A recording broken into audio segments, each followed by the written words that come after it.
when bad things happen to good people. The mystery of suffering.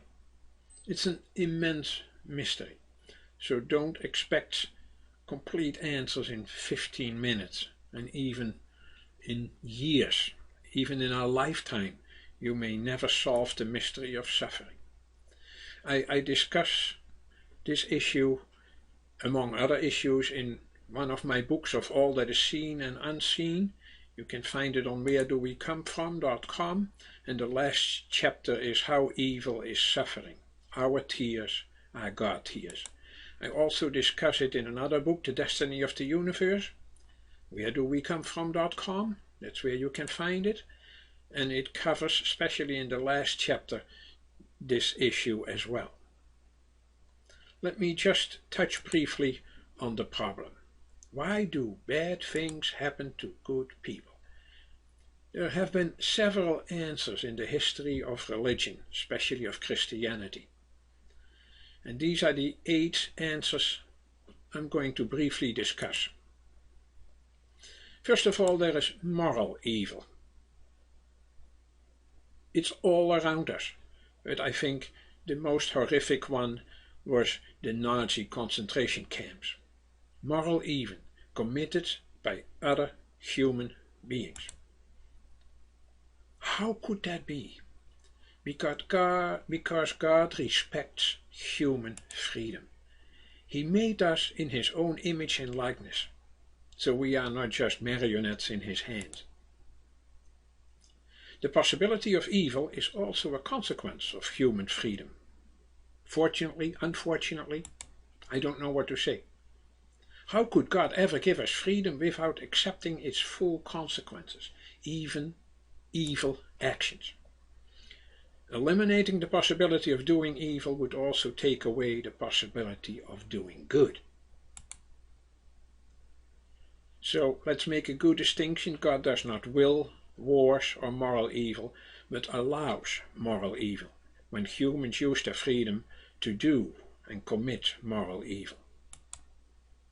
Then there is physical evil that is not caused by human beings but by nature.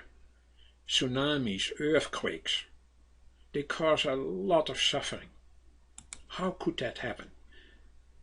Because God respects the order of the universe. He has given the universe laws of nature, and they follow those laws of nature given by their Creator. Again, distinguish between what God wills and what He allows.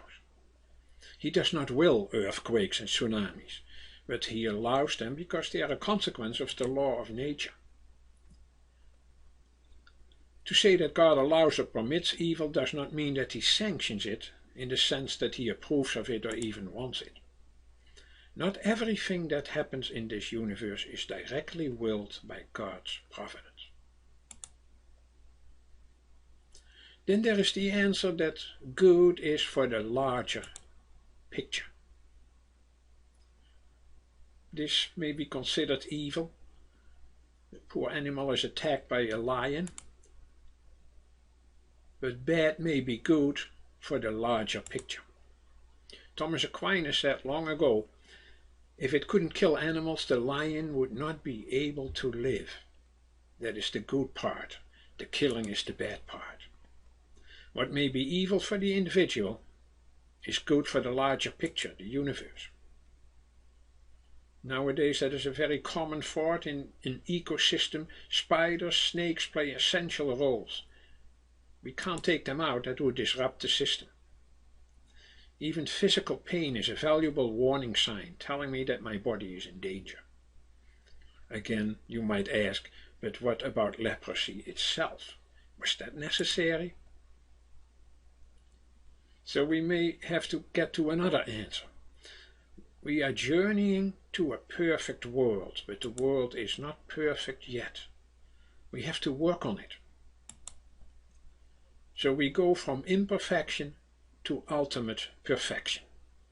That's the answer that the Catechism of the Catholic Church gives us. God's creation is in a state of journeying toward an ultimate perfection, yet to be attained.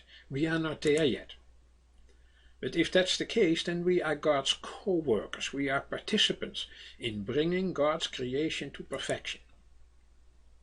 God wills perfection, but He allows imperfection on the journey to perfection. We should always realize that we can only have a sense of perfection if we look down from God's perspective, from God's eye view. Otherwise we would not even know what perfection is. Perfection is beyond ourselves.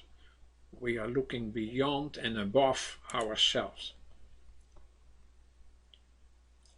Why can't we have a euphoric paradise? This would be great. No evil, no suffering. Really? Why don't we have a perfect world? You might wonder. A place where everything is maximized for our comfort and convenience.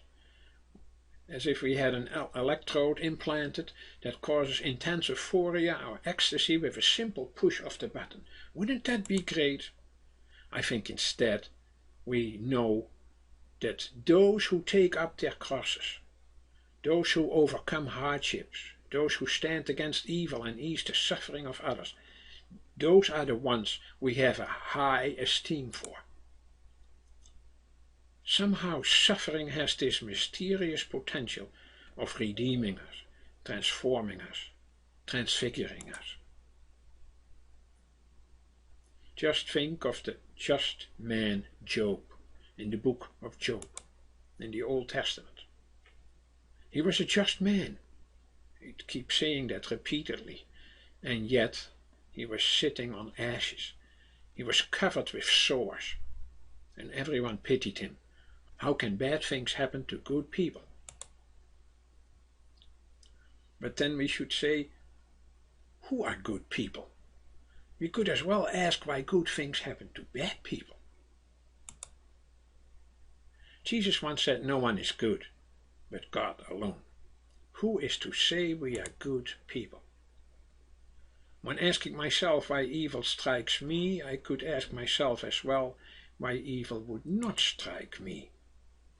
Aren't we all bad due to the original sin in paradise? We are bad people who enjoy so many good things.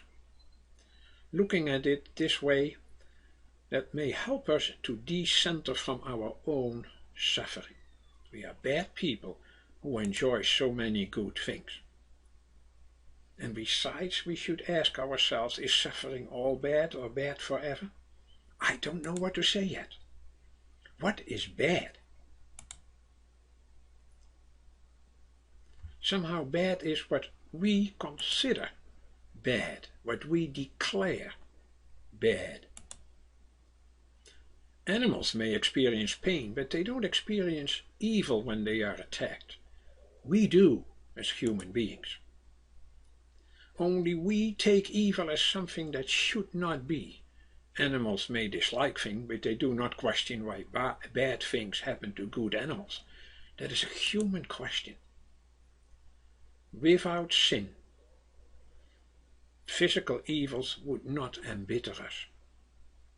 The fall did not change the world, but the fall changed us, the way we look at things.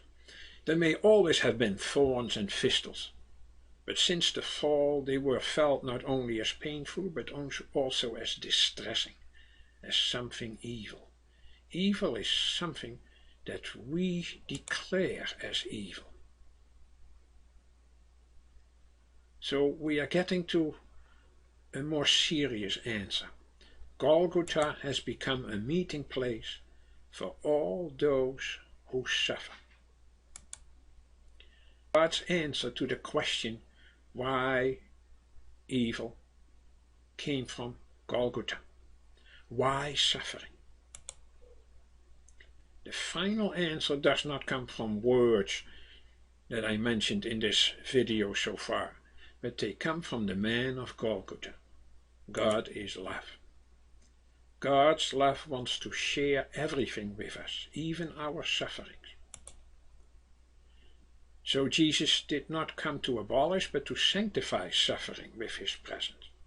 He did not save us from the cross, but he saved us by the cross.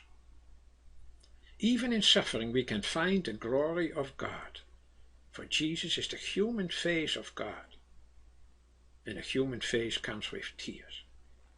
That is quite a turn of events. Even in suffering we can find the glory of God. This is Rose of Lima, Rosa de Lima, Saint Rose. She had this profound saying, apart from the cross, there is no other ladder by which we may get to heaven.